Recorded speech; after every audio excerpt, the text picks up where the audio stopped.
আসসালামু আলাইকুম।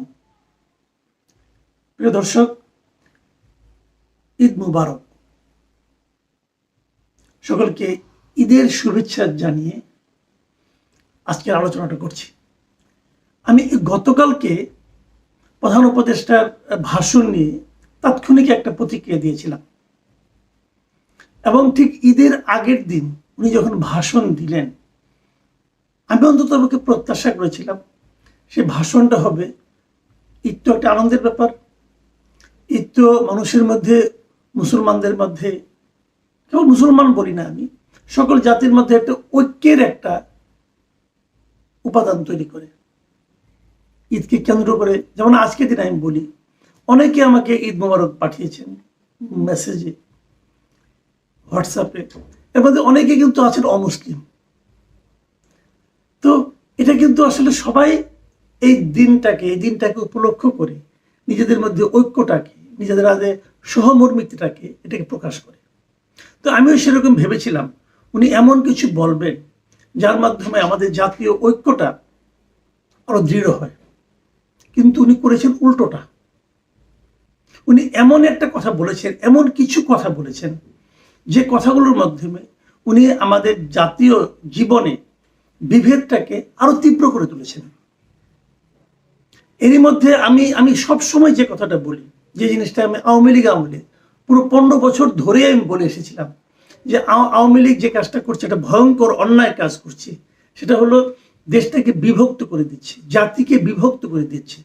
তুমি আওয়ামী লীগ করো, তুমি জামাত করো, অতএব তুমি আমাদের লোক না, অতএব তুমি এদেশে থাকতে পারবা না, এই দেশকে তুমি ভালোবাসো না। এই যে তাদের যে একটা তত্ত্ব, একটা থিওরি, এই থিওরিটার মাধ্যমে তারা কিন্তু দেশটাকে বিভক্ত করে দিয়েছিল। সেই বিভক্তির হাত থেকে বাঁচার জন্যই কিন্তু আমরা এই আন্দোলনটা করেছিলাম। এদেশের সবাই দেশের নাগরিক, সবাই এই দেশটাকে করবে। ডক্টর ইউনূস সাহেব সেই বিভক্তিটাকে আরো শার্প করেছেন, আরো তীক্ষ্ণ করেছেন, এবং গত রাতের সেই ভাষণে উনি আরো তীক্ষ্ণ করেছেন।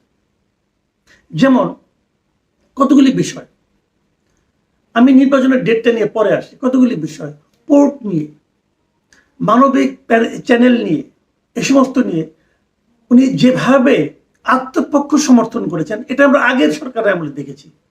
আমি এখানে সিম্পলি একটা কথা বলতে চাই, উনি পোর্ট নিয়ে যে কথাটা বলেছেন, যে এই পোর্টটা ওনারা এনেছেন খুব ভালো, যাদেরকে দায়িত্ব দিচ্ছেন তাদেরকে দেওয়াই উচিত, সারা দুনিয়াতে ওনারা অনেকগুলো জায়গায় এই কাজগুলি করেন, সব মানলাম। এত বড় একটা কাজ আপনি যে কাজটা করেছেন, ধরলাম তারা ভালো কোম্পানি, এদের যে ভালো কোম্পানি আর নাই, এটাই যে আমাদের জন্য সবচেয়ে ভালো। ভালোর কিন্তু কোনো শেষ নাই, আবার ভালো নানা রকম ডেফিনেশন আছে। আমি এক্সাম্পল দিয়ে বলি, ধরা যাক আপনি চট্টগ্রামে যাবেন, আপনি চট্টগ্রাম ঢাকা থেকে যাবেন কিভাবে? আমি বললাম আপনি বিএমডব্লিউ গাড়িতে করে যান, সবচেয়ে আরামে যাবেন। আমি কি ভুল বললাম? বললাম না। কিন্তু আপনি কি যাবেন? আপনি যাবেন না। কেন যাবেন না? তেলের দাম দিয়ে তো আপনি কুলাতে পারবেন না। আপনি বিএমডব্লিউ কিনবেন কোথা থেকে? টাকা আছে?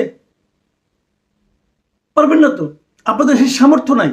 আপনি বলবেন তাহলে আমার জন্য সেই যাওয়াটাই ভালো, যেটা নিরাপদ হবে, যেটা কম খরচ হবে, যেটা আমার জন্য আমার সামর্থ্যের মধ্যে থাকবে, যেটা আমার জন্য উপকারী হবে।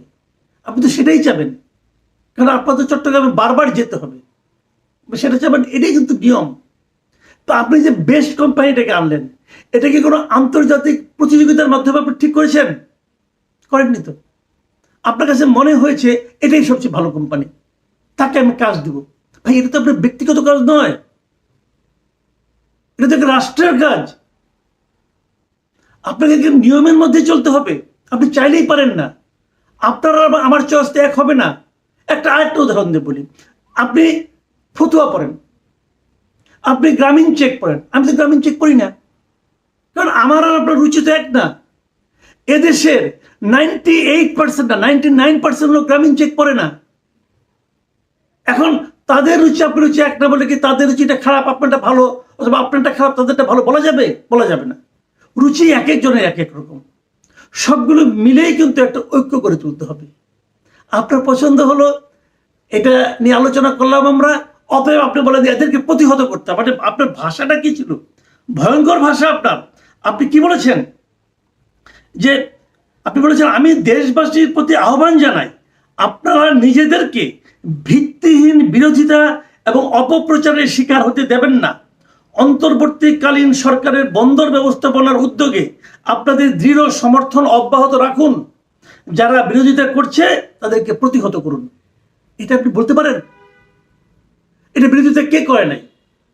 বিএনপি করছে, আপনি বিএনপিকে প্রতিহত করতে বলেছেন।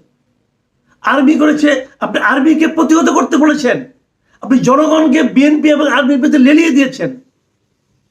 আপনার পকেটে থাকা তিনটা দল, জামাতে ইসলামী, ইসলামী আন্দোলন অথবা এনসিপি অথবা এই ধরনের কিছু খুচরা দল, সংখ্যা যেটা কখনোই মানে 4-5-এর বেশি হবে না, তারা ছাড়া আর সবাইকে আপনাকে প্রতিহত করতে হবে। কে প্রতিহত করবে? আপনার এই দলগুলি প্রতিহত করতে পারবে?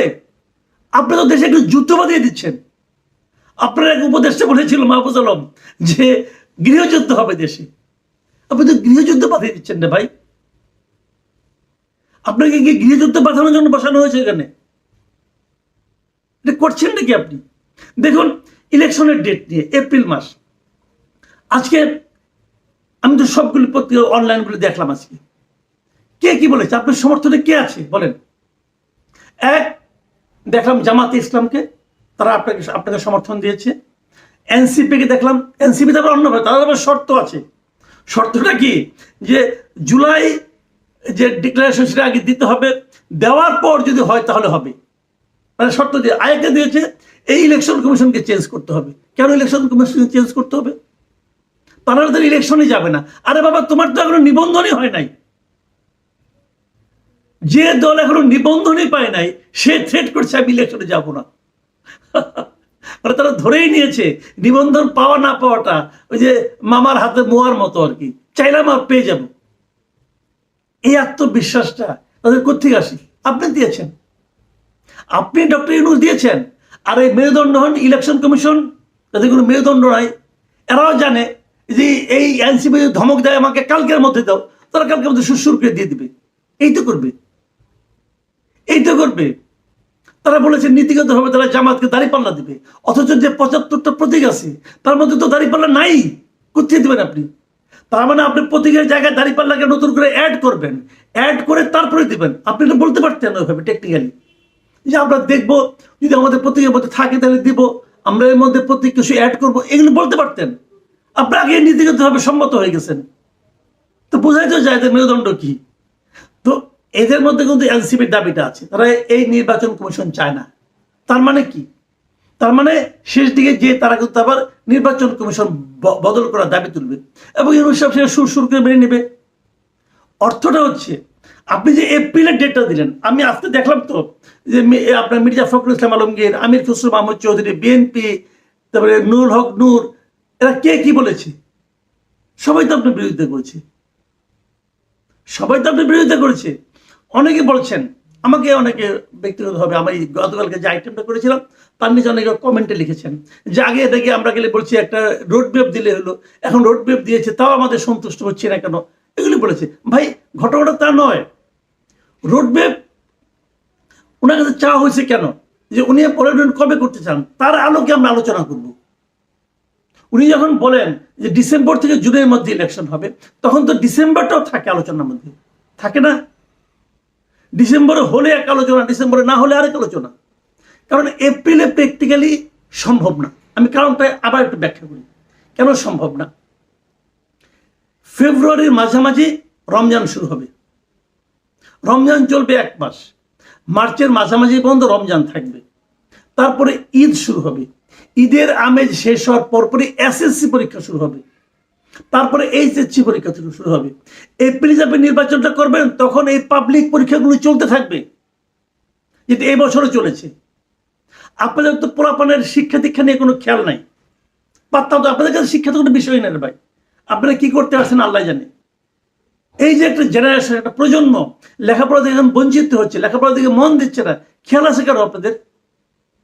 পাবলিক বিশ্ববিদ্যালয়গুলোতে এই যে গত বছর যারা ইন্টারমিডিয়েট পাস করেছে তারা কি এখনো ফার্স্ট ইয়ার ক্লাস শুরু করতে পেরেছে? কেউ জানে, কেন পারছে না? একটা বছর গেলে বসে বসে কাটাচ্ছে না কেন? কোনো খেয়াল আছে? আপনি পড়ে আছেন আপনার বন্দর নিয়ে, আপনি পড়ে আছেন আপনার মানবিক করিডোর নিয়ে, ভাই এত রাজনীতি করেন না, আপনি তো রাজনীতিবিদ না এবং ভালো করতে পারছেনও না। তো বিষয়গুলো এখানে বুঝতে হবে। এপ্রিলের নির্বাচন আপনি করতে পারবেন না। আপনি যে এপ্রিলে করতে চাচ্ছেন, এটা করলে দেশের 12টা বেজে যাবে। এপ্রিলে পর্যন্ত এই বছরের ডিসেম্বরে নির্বাচন না করার অর্থ হলো নির্বাচন আগামী বছরের অক্টোবরে আগে আর হবে না। শেষ মুহূর্তে একটা কারণ দেখে আপনি এগুলো করবেন, এগুলো ঠিক না। দেশকে নিয়ে, সাধারণ মানুষকে নিয়ে, রাজনৈতিক দলগুলোকে নিয়ে এটা করেন না। এই রাজনীতি ঠিক না। আমি জানি না মানুষকে মানুষের প্রতিপক্ষ হিসেবে দাঁড় করিয়ে দেওয়ার মধ্যে কি আনন্দ এই বৃহৎ লোকগুলো পান। এই লোকগুলিকে আমরা বড় মানুষ মনে করি। বড় মানুষদের মধ্যে এই সমস্ত ক্ষুদ্রতা কেন থাকে, এটা আমার কাছে এখনো ক্লিয়ার না। কোনো কারণ নেই। ডিসেম্বরের কি সমস্যা এ পর্যন্ত কোনো ব্যাখ্যা করেন নাই উনি। দেখুন উনি কি বলেছেন। উনি বলেছেন, বিচার সংস্কার ও নির্বাচন সংক্রান্ত চলমান সংস্কার কার্যক্রম পর্যালোচনা করে আমি আজ দেশবাসীর কাছে ঘোষণা করছি যে আগামী জাতীয় নির্বাচন 2026-এর এপ্রিলের প্রথমার্ধের যে কোনো একদিনে অনুষ্ঠিত হবে। পর্যালোচনাটা কে করছে? আপনি একা করছেন নাকি কোনো কমিটি করছে? আপনার এই পর্যালোচনা কি কোনো পলিটিক্যাল পার্টি ছিল? যদি না থাকে তাহলে কিভাবে পর্যালোচনাটা আপনি করলেন? কার সঙ্গে পর্যালোচনা করলেন? আপনার তো উচিত ছিল তাহলে সর্বশেষ যেদিন আপনার সঙ্গে সমস্ত পলিটিক্যাল পার্টি মিলল, তারা তাদের বক্তব্য দিল, সেই দিন আপনি তাদের সঙ্গে আলোচনা করলেন না কেন? যে কেন আপনি এপ্রিলে করতে চান? আপনি যে এপ্রিলে করার জন্য পর্যালোচনা করে বের করলেন এপ্রিল মাসটাকে, আপনার মাথায় কি এই SSC পরীক্ষাটা ছিল নাকি এটা আপনি প্রয়োজন মনে করেন না? আপনার পর্যালোচনার ভিত্তিটা কি? আপনি এটা কোনো আসমানি পর্যালোচনা? ভাই এইগুলো আপনাকে ক্লিয়ার করতে হবে। যতক্ষণ মধ্যে আপনি ক্লিয়ার করতে না পারবেন ততক্ষণ পর্যন্ত কিন্তু মানুষ এগুলি গ্রহণ করবে না। আমি স্বনির্বন্ধ অনুরোধ করবো এই লোকগুলিকে, ভাই নিজেদেরকে আর বিতর্কিত করেন না। প্রিয় দর্শক, এখন এই পর্যন্তই। আল্লাহ হাফেজ।